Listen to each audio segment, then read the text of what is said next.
We just witnessed the third largest single-day point drop in U.S. stock market history, and experts are warning that things will only get worse if this coronavirus pandemic continues to escalate. On Monday, the Dow Jones Industrial Average was down a whopping 1,031 points, and it looks like there could be more volatility on Tuesday. In fact, the Nikkei is already down 787 points as I write this article. Of course, this sudden decline is being mostly driven by fear of the coronavirus. The rapid spread of the virus in South Korea, Italy and Iran over the weekend really rattled investors, and there was a rush to sell stocks when the markets opened on Monday morning. And the worse this pandemic becomes, the lower stock prices are going to go. You see, the truth is that stock prices are primarily based on what investors believe the future is going to look like. For a long time, investors have assumed that the future would be exceedingly bright, and stock prices have steadily trended upwards. But a coronavirus pandemic changes everything. If worldwide economic activity comes to a standstill like we are already seeing happen in China, it is inevitable that there will be a very serious global economic downturn. And this outbreak comes at a time when stock prices have been more overvalued than they have ever been before in American history. Most stocks have been priced beyond perfection, and so it was just a matter of time before those prices started to fall. As I have explained many times before, stock prices tend to fall much faster than they rise, and the rapid decline on Monday was quite breathtaking. The Dow Jones Industrial Average closed 1,031.61 points lower, or 3.56%, at 27,960.80. The S&P 500 slid 3.35% to 3,225.89, while the Nasdaq Composite closed 3.71% lower at 9,221.28. It was the Dow's biggest point and percentage point drop since February 2018. The Dow also gave up its gain for 2020 and is now down 2% for the year. The S&P 500 also had its worst day in 2 years and wiped out its year-to-date gain as well. Tech stocks got hit particularly hard. If you can believe it, the stocks of the big tech companies lost more than $250 billion in value on Monday. Apple, Facebook, Amazon, Microsoft and Google parent Alphabet collectively lost more than $250 billion in value as part of a broader market plunge. The tech companies make up nearly one-fifth of the value of the S&P 500, which itself is down more than 3.6%. Apple has the largest exposure to China, as it relies heavily on Chinese manufacturing plants for its top products and on Chinese consumers to buy iPhones. And overall, global stocks lost more than $1 trillion in value to start the week. Of course, stock prices were so ridiculously inflated that the markets can easily absorb what happened on Monday.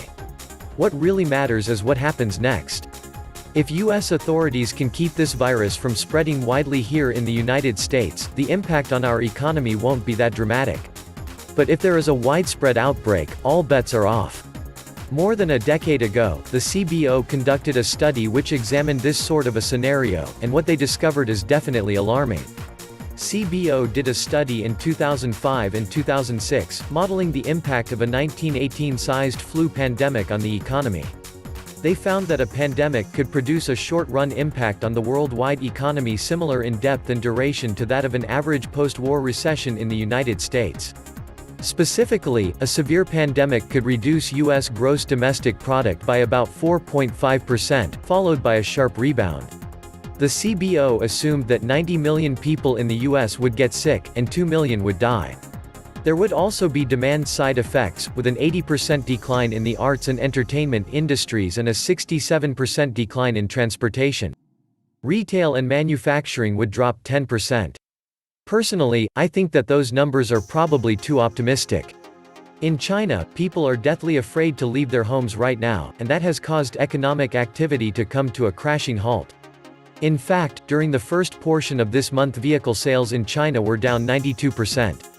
As the Epoch Times reported late last week, for example, sales of Chinese passenger vehicles has tanked a whopping 92% on an annual basis the first 16 days of February, according to the China Passenger Car Association. Sales of passenger vehicles only amounted to 4,909 units during the first 16 days of the month, the organization reported, which fell from 59,930 vehicles sold over the same period a year ago. These are the first figures to demonstrate just how hard the Wuhan coronavirus is hitting the world's largest auto market. And at this point even Chinese President Xi Jinping is admitting that this outbreak will have a relatively big impact on the economy and society. Up until now, the financial markets have been mostly overlooking the fact that the second biggest economy on the entire planet has been imploding because of this virus. I think that many investors were assuming that this outbreak was just a temporary phenomenon, but now reality is starting to set in. The second largest economy in the world is completely shut down. People aren't totally pricing that in, said Larry Benedict, CEO of The Opportunistic Trader, adding a 10% to 15% correction in stocks may be starting. He also said some parts of the market, particularly large-cap tech stocks, appear to be overowned. It seems like there's much more to come. Hopefully US stocks will bounce back on Tuesday. Following a decline of the magnitude that we just witnessed, that is often what happens. And President Trump is certainly doing his best to keep everyone feeling optimistic. The following is what he tweeted on Monday. The coronavirus is very much under control in the USA. We are in contact with everyone and all relevant countries. CDC and World Health have been working hard and very smart. Stock market starting to look very good to me. Hopefully President Trump is correct. And hopefully he is also correct when he claims that this pandemic will start to subside once warmer weather arrives. But so far this mysterious new coronavirus is winning the battle, and investors all over the globe are really starting to freak out.